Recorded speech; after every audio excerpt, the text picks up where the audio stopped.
نبي نبي نبي نبي نبي نبي نبي نبي يا وجيه الدين والكرم وحليف العلم والحكم. بسم الله الرحمن الرحيم. رب زدنی علما. فَأَمَّا مَن طغى، پہلے ایک آیت ہے چھوٹی سی. فَأَمَّا پا کے معنی پس سو یعنی ہنس ایسا. اور پہلے قرآن میں کچھ بیانات ہیں، اس کے بعد میں اللہ تعالیٰ یہ بات بول رہے ہیں. ہاں فَأَمَّا بس یہ اماں بولتے اس کا وہی آتا، کوئی خاص معنی نہیں رہتے، اور نتیجتاً کچھ بات کرتے نا اس کے واسطے استعمال ہوتا ہو. اما پس من طغى، من کے معنی کیا ہے بھائی؟ من کے معنی جو، من کے معنی کیا ہے؟ جو کوئی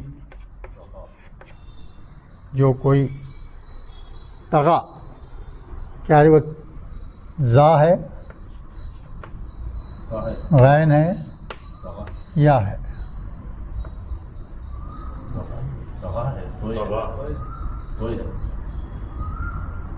تو یہ ہے ہاں طغى، تا غین یا مادہ ہے، اس کے اوپر کیا دے دیے؟ زبر دے تو کیا بن گیا؟ یہ وہ ماضی بن جاتا. یا ہونے کی وجہ سے کیسا لکھتے اس کو؟ ایسا لکھتے. یا آیا نا، آگے آئیں گے ایسو. یا بھی جامع رہتا وہاں اس کو کھڑا الف دیتے، اس کو الف مقصورہ بولتے. وہ آگے آئیں گے الف مقصورہ. یہ کیا ہے؟ ماضی کا صیغہ ہے، یعنی سرکشی کرنا، ہاتھ سے گزرنا نہیں، ہاتھ سے گزرنا نہیں، سرکشی کرنا. یعنی جو جس کسی نے سرکشی کی. اب کیا مطلب ہوا؟ اللہ یہ بول دیے جس کسی نے سرکشی کی، مطلب کیا؟ اللہ کے احکامات کو چھوڑ دیا، اس کے احکامات کو فالو نہیں کیا، وہ شخص کیا ہے؟ سرکش ہے. جو اللہ کے حکم کو چھوڑ دیا، وہ حکم پر نہیں چلا، تو انہیں کیا ہو گیا؟ طغى، سرکش ہو گیا. اللہ کی نظر میں وہ شخص کیا ہے؟ سرکش. جس کسی نے قرآن کے احکامات کو، حضور کے احکامات کو چھوڑ دیا، انہیں کیا ہے؟ سرکش ہو گیا. تو جس کسی نے سرکشی کی ہو گیا ختم. معلوم ہو گیا نا؟ مطلب معلوم ہو گیا نا؟ اب یہاں دیکھیے، وہ آثر الحیات الدنیا.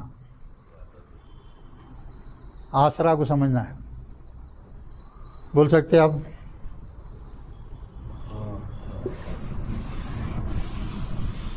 پرانے لوگ بول سکتے ہیں. افعال کا ہے، مادہ کیا ہوں گا؟ الف سارا، الف سارا. باب افعال میں لگے تو کیا ہوتا وہ؟ ایثارن، ایثارن. اور امر کیا ہوتا؟ وہ اس کا ماضی کیا ہوتا؟ آسرا. وہ آسرا ہے. یہ آگے پڑھیں گے کیسا آتا ہو. اب یہاں خالی معنی سمجھ لیجیے آپ. وہ آثر الحیات الدنیا، یہ کیا ہے؟ بولو ذرا. حیات الدنیا دنیا کی زندگی مرکب ہے. یہاں جو پڑھے وہ مرکب ہے. اور یہاں ایک چیز دکھ رہی ہے آپ کو، دنیا کے اوپر زیر نہیں ہے. ایکسیپشنل کیس، جو بھی جنرل رولس رہتے اس سے جو کچھ ایکسیپشن بھی رہتے.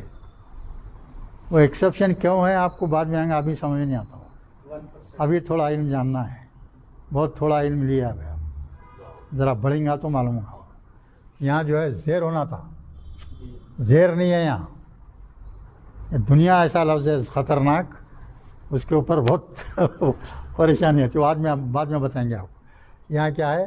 حیات دنیا، تو دنیا کی زندگی کیا ہے؟ یہ مرکب اضافی جو آج کی ہے نا وہی ہے. اس میں یہ ایکسیپشنل کیس ہے، یاد رکھ لو خالی اتنے بس. اب اتنا یاد رکھنا ہے ایکسیپشنل کیس ہے، وہ کیسا ہے بعد میں بتائیں گے آپ. یعنی کیا ہے؟ دنیا کی زندگی بولیں گے. آسرا کے معنی کیا ہے معلوم ہے؟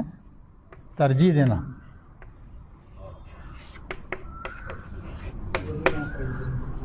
آسرا کے معنی کیا ہے؟ ترجیح دینا. زندگی کو ترجیح یعنی جس کسی نے دنیا کی زندگی کو ترجیح دی، کس پر ترجیح دی؟ آخرت پر. جس کسی نے دنیا کی زندگی کو آخرت پر ترجیح دی. آخرت کیا بتایا نہیں اللہ تعالیٰ، سمجھنا پڑتا، جاننا پڑتا. خالی سے لفظ کتنا ہے؟ جس کسی نے دنیا کی زندگی کو ترجیح دی، کس پر؟ آخرت پر. ٹھیک ہے، سمجھ میں آ گیا؟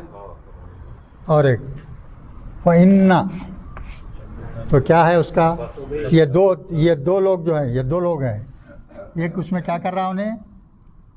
اللہ کے احکامات کی خلاف ورزی کر رہا وہ شخص، اور وہ شخص جو دنیا کی زندگی کو ترجیح دے رہا ہے. کس پر؟ آخرت پر.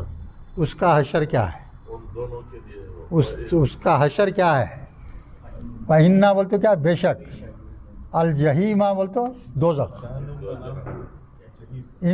فَإِنَّ بے شک الجحیم ہی الماویٰ، یقیناً اس کا ٹھکانہ دوزخ ہے.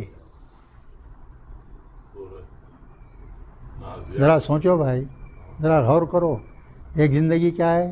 ایک زندگی کیا ہے؟ آخرت کی ہے.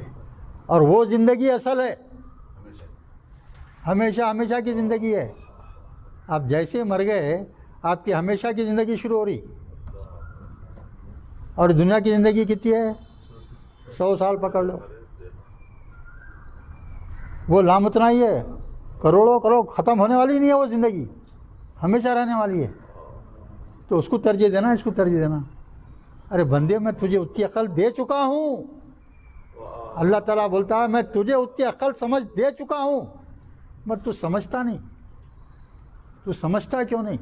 اللہ کو بڑا افسوس ہوتا. میں اتنی عقل بندے کو دے دیا ہوں، اچھے برے کی تمیز دے دیا ہوں، قرآن کو سمجھنے کی صلاحیت پیدا کر دیا ہوں اس میں. اور یہ ایسی آیتیں قریب 40 آیتیں ہیں قرآن.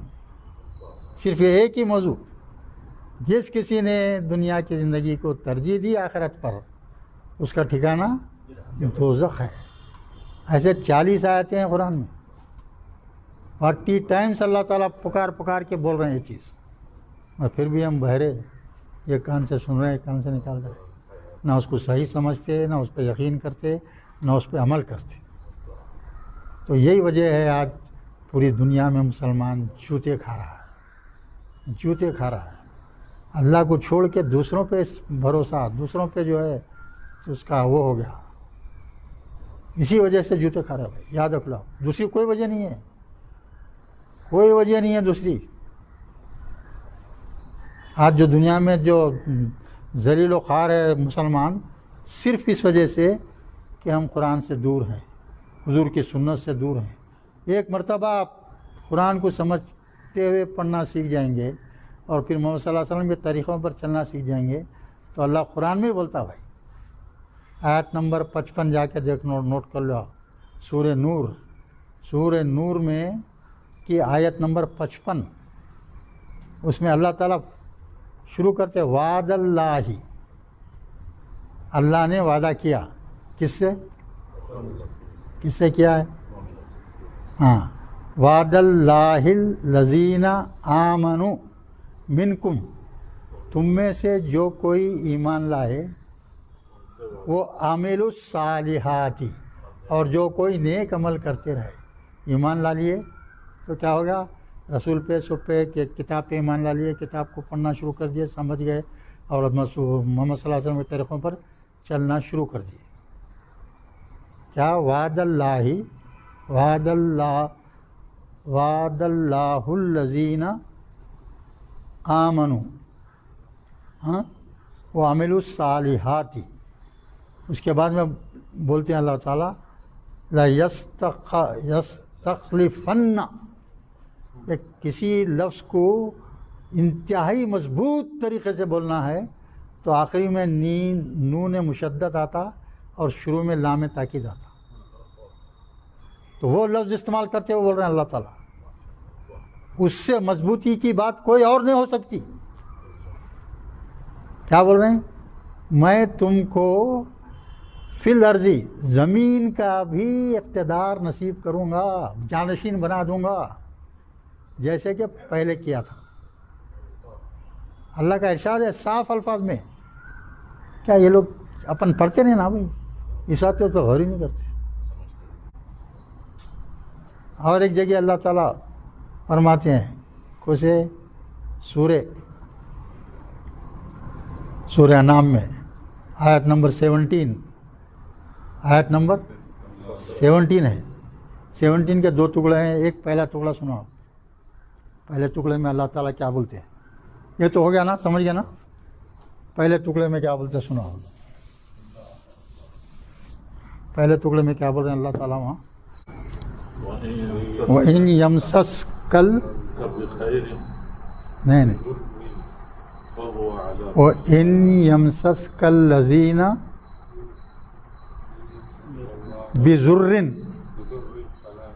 بِضُرٍّ یعنی کیا مطلب؟ اگر ہم تمہیں کیا کچھ تکلیف پہنچاتے ہیں، کچھ تکلیف تم کو دی جاتی ہے. اللہ تعالیٰ بول رہا ہے یہ ایک امت کے لیے بھی ہو سکتا ہے، پوری قوم کے لیے، ایک انفرادی انسان کے لیے بھی ہو سکتا ہے. جب ہم کسی شخص کو یا کسی قوم کو تکلیف دیتے ہیں تو کیا بول رہے ہیں بعد میں اللہ تعالیٰ؟ فَهُوَ كَاشِفَ لَهُ إِلَّا هُوَ. ہاں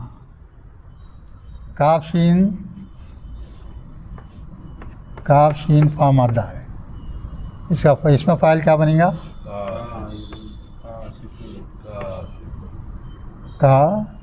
کاشفن. وہاں اللہ تعالیٰ جو ہے اس پہ زبر دے دیے. کاشفن نہیں ہے، کاشفن ہونا. فہوا لا کاشفہ. اس کے پہلے کیا ہے؟ لا ہے. لا کاشفہ لہو یعنی اس تکلیف کو دور کرنے والا سوائے اللہ کے کوئی نہیں. اب آپ کا جو ہے کلمے کا پہلا جز کیا ہے؟ لا الہ الا اللہ. لا الہ ہے، دیکھیے یعنی کوئی معبود ہے، معبود نہیں ہے. وہ نہیں ہے کا اسٹینڈرڈ کیا ہے؟ وہ کس حد تک ہے؟ تھوڑا ہے، بہت ہے نا؟ زیرو ہے بولتے اللہ تعالیٰ. الہ زبر ڈال دیے. اگر اس شکل میں ہے، اگر کوئی اسم ایسا ہے اس پہ جو ہے تنوین نہیں ہے اور جو ہے یہ کامن نون ہے یعنی الف لام بھی نہیں رہنا اور آخری پہ کیا رہنا؟ زبر رہنا. ایسے اسم سے پہلے اگر لا آ گیا تو یہ لفظ جو ہے اللہ کی نظر میں زیرو ہو جاتا. اللہ کی نظر میں کیا ہوتا ہے؟ اللہ کیا مانے لے اور بلا اس کے؟ زیرو. یعنی جو تکلیف میں دیتا ہوں تو وہ تکلیف کو دور کرنے والا سوائے میرے اور کوئی نہیں، کوئی ہے نہیں، زیرو ہے. جیسے لا الہ نہیں ہے کوئی معبود سوائے اللہ کے، تو معبود کیا ہے؟ زیرو ہے. اللہ تنہا ہے. الہ کون ہو گیا؟ زیرو ہو گیا، کوئی ہے ہی نہیں. قرآن کی دوسری آیت دوسری آیت کیا ہے بھائی؟ بولو. الف لام میم ذالک الکتاب لا ریب فی. کوئی شک ہی نہیں. قرآن کی آیتوں میں، لفظوں میں، اس کے معنوں میں شک کیا رہنا آپ کا؟ زیرو. ٹھیک ہے نا؟ سمجھ میں آ گیا نا؟ تو کوئی دور کرنے والا نہیں. تو اب ہم دیکھ رہے ہیں دنیا میں لے لیے 8-10 سال سے زبردست جوتے کھا رہے ہیں. 1 سال ہو گیا، اب 2 سال ہو گئے، 8 سال ہو گئے، زبردست جوتے کھا رہے ہیں. تبدیلی نہیں آ رہی. کیوں نہیں آ رہی؟ یہ پڑھو. اللہ کی مرضی نہیں ہے. اللہ بول دیا جب میں تکلیف دیتا ہوں تم کو کوئی، چاہے وہ امت ہو چاہے وہ انفرادی شخص ہو، جب اس کو میری طرف سے کوئی تکلیف پہنچتی ہے تو سوائے میرے اس کو دور کرنے والا کوئی نہیں. اور آج 8 سال ہو گئے ہیں وہ تکلیف دور نہیں ہو رہی ہے امت پہ سے. کیوں؟ صرف قرآن کی دوری کے نتیجے کی وجہ سے. قرآن کی دوری کی وجہ ہے اور دوسری کوئی چیز نہیں ہے. اور وہ 55 کے آیت میں اللہ تعالیٰ بولتے ہیں اگر تم پھر قرآن کو سمجھ لو گے، اس کو فالو کرو گے محمد صلی اللہ علیہ وسلم کی تعریفوں پر، تو پھر سے میں تم کو سلطنت عطا کر دوں گا.